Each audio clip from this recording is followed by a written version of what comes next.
Madhouse is the most meta of Vincent Price's films by a mile. It is also the only one that references and shows clips from his own filmography, specifically the Roger Corman Poe films. Granted, they are passed off as different films with alternate titles, but Vincent Price is basically playing himself with a different name. He is an older actor, way past his prime, dealing with the struggles of relevancy in a youth-obsessed field.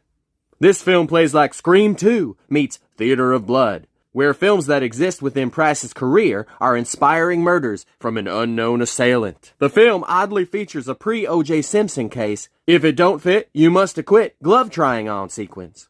The film is very much a creepy whodunit, but the ending may leave the viewer a bit confused. And I'm not 100% about this, but I'm pretty sure that's Vincent Price singing the song that plays over the closing credits. If I had a final thought, it would be, crazy people love hairy spiders.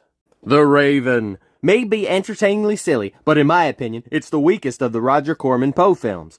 This may be one of the loosest and wackiest adaptations of literature ever filmed, but it is ahead of the curve in certain ways, featuring laser-shooting wizard battles decades before Harry Potter.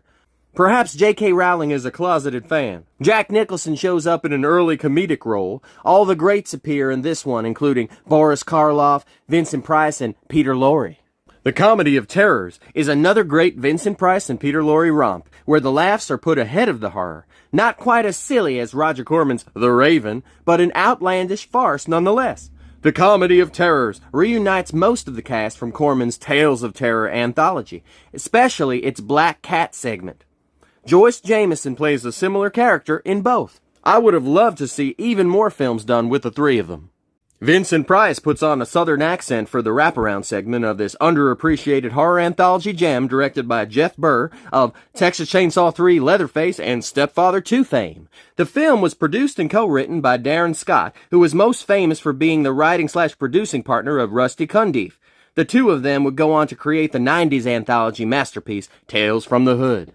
From a Whisper to a Scream, also titled The Offspring, is a much weirder example of the subgenre, dealing with taboo subjects in a gruesome and grimy way. If you pick up the Scream Factory edition of this title, there is a very informative and entertaining documentary on Blu-ray that I highly recommend.